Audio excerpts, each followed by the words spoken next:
সিঙ্গাড়া কিন্তু আমার ভাজা হয়ে গেছে। সিঙ্গাড়াগুলোকে কত সুন্দর দেখতে হয়েছে দেখুন। দুদিকটা কিন্তু খুব সুন্দর হয়ে ভাজা হয়ে গেছে। প্রত্যেকটা কিন্তু খুব সুন্দর হয়ে ভাজা হয়ে গেছে দেখুন। একটাকে আমি ভেঙে দেখাচ্ছি। দেখুন বাইরেরটা কতটা মুচমুচে হয়েছে, কত সুন্দর হয়ে ভাজা হয়ে গেছে। তেলের মধ্যে আমি পরিমাণ মতন ময়দা নিয়ে নিয়েছি। আপনারা আপনাদের পরিমাণ মতন ময়দাটা নিয়ে নেবেন। এবার ময়দার ময়ান তৈরি করে নেব। এবার ময়দার মধ্যে দিয়ে দিচ্ছি লবণ। লবণটা আমি পরিমাণ মতন দিয়ে দিচ্ছি। আর দিয়ে দিচ্ছি পরিমাণ মতন চিনি। এবার ভালো করে সব কিছুকে মিশিয়ে নেব। ভালো করে সব কিছুকে আমি মিশিয়ে নিয়েছি। এবার দিয়ে দিচ্ছি পরিমাণ মতন সাদা তেল, তবে তেলের পরিমাণটা আমি একটু বেশি দিচ্ছি। এবার ভালো করে ময়দার সঙ্গে মিশিয়ে ময়ানটাকে তৈরি করে নেব।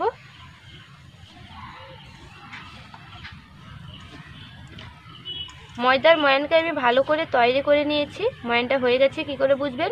কিছুটা ময়দা হাতের মুঠোর মধ্যে নেবেন, এভাবে চাপবেন, দেখবেন যে হাতের মুঠোর মধ্যে চলে এসছে, তখনই বুঝতে হবে যে ময়ানটা তৈরি হয়ে গেছে। ময়ানটা কিন্তু খুব ভালো করে আমি দিয়ে দিয়েছি। এবার জল দিয়ে ময়দাকে মাখিয়ে নেব। যা জল দিয়ে আমি একসঙ্গেই দিয়ে দিচ্ছি। জল আমি দিয়ে দিয়েছি। এবার ময়দাকে মাখিয়ে নেব। তবে ময়দার ডোটাকে একদম শক্ত করব না আর একদম নরম করব না, মাঝারিই করে নেব। ময়দার ডোটাকে তৈরি করে আমি থালার মধ্যে নিয়ে নিয়েছি। এবার বড় বড় করে লেচি কেটে নেব। তবে আর সিঙ্গাড়া বানানোর জন্য আগে থেকে আমি একটা পুর বানিয়ে নিয়েছি। মটর আলু দিয়ে একটা তরকারি বানানো আছে, এটাকে কিন্তু আমি পুর হিসাবে দেব। এবার আমি বড় বড় করে লেচি কেটে নেব। সবগুলো লেচিকে আমি গোল করে নিয়েছি। একটা লেচি নিয়ে নিয়েছি। এবার এটাকে গুঁড়ি দিয়ে বেলে নেব। আমি কিন্তু এটাকে গুঁড়ি দিয়ে বেলছি, তেল দিয়ে বেলছি না। গুঁড়ি দিয়ে বেলতে সুবিধা হয়, তার জন্য আমি গুঁড়ি দিয়ে বেলে নেব। বড় করে বেলে নেব। খুব কিন্তু পাতলা করব না, আবার বেশি মোটা করব না, মাঝারি করে নেব।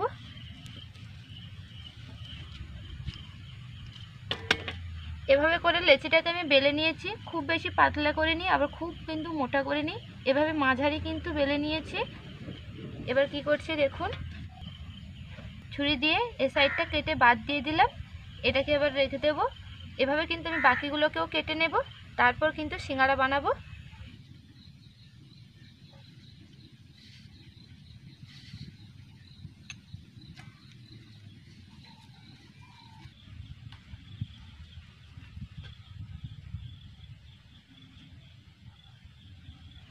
এটার মাপ করে আমি এটাকেও কেটে নেব। সবগুলোকে কিন্তু একই মাপ করে কেটে নেব, তাহলে কিন্তু একই সাইজের সিঙ্গাড়া হবে।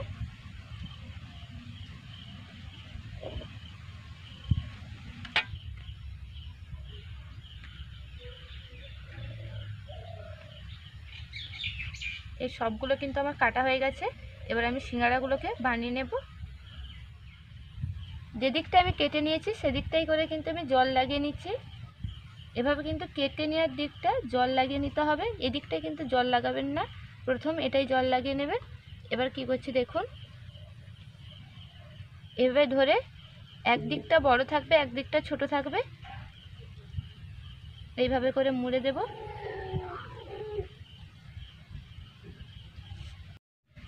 সিঙ্গাড়া দেখতে কিন্তু তিনকোনা হয়, আর ভালো করে কিন্তু এটাকে আটকে দিতে হবে। তাই এভাবে একটু চেপে দিচ্ছি, হাতের মধ্যে আমি ঢুকিয়ে নিচ্ছি। এবার এর মধ্যে পুর দিয়ে দেব।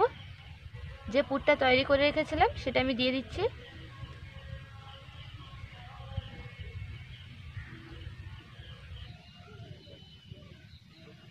সিঙ্গাড়ার পুর আমি দিয়ে দিয়েছি। সিঙ্গাড়ার পুরটা কিন্তু একদম ভর্তি করবেন না, এভাবে একটু কম রাখবেন। আর এভাবে করে জল লাগিয়ে নেব এই দিকটাতে, পুরোটাই কিন্তু জল লাগিয়ে নেব। এবার ভালো করে কিন্তু পুরোটাই জল লাগিয়ে নিয়েছি। এবার এর অর্ধেকটা এর সঙ্গে লাগিয়ে দেব। দেখুন এভাবে করে কিন্তু আমি লাগিয়ে দিচ্ছি।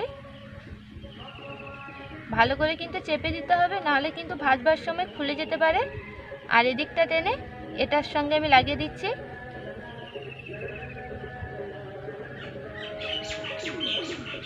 এইভাবে কিন্তু ভালো করে চেপে দিচ্ছি, যাতে সিঙ্গাড়াটা না খুলে যায়। দেখুন এটা কিন্তু আমার একদম রেডি হয়ে গেছে। দেখুন সিঙ্গাড়াটাকে কত সুন্দর দেখতে হয়েছে। এইভাবে কিন্তু সিঙ্গাড়াগুলোকে সব কিন্তু আমি বানিয়ে নিয়েছি। দেখুন কত সুন্দর দেখতে হয়েছে।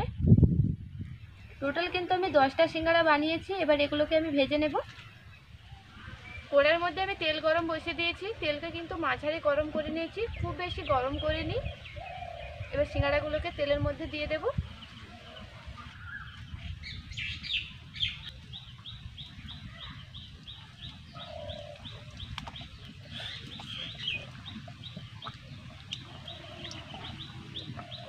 তেলের পরিমাণটা আমি বেশি নিয়েছি, তার জন্য একসঙ্গে 5টা সিঙ্গাড়া দিয়ে দিচ্ছি। এই 5টাকে ভেজে নেব আর বাকিগুলোকে পরের বার ভেজে নেব।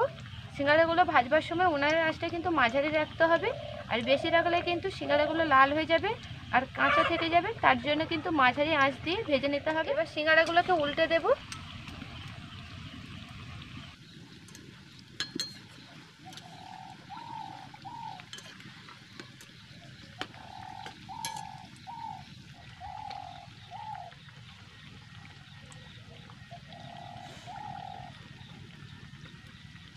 সিঙ্গাড়াগুলোকে আমি এবার লাল লাল করে ভেজে নেব।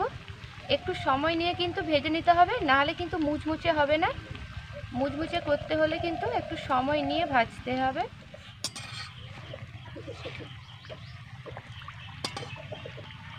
সিঙ্গাড়ার দুদিকটা কিন্তু খুব সুন্দর রং চলে এসছে। এবার সিঙ্গাড়াগুলো কিন্তু ভাজা হয়ে গেছে। এবার এগুলোকে তুলে নেব।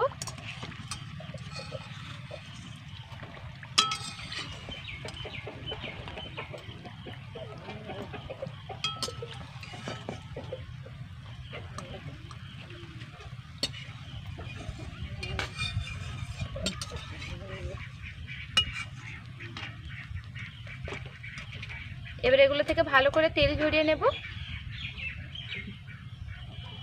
ভালো করে আমি তেল ঝরিয়ে নিয়েছি। এবার এগুলোকে তুলে নেব। এইভাবে কিন্তু বাকিগুলোকেও ভেজে নেব।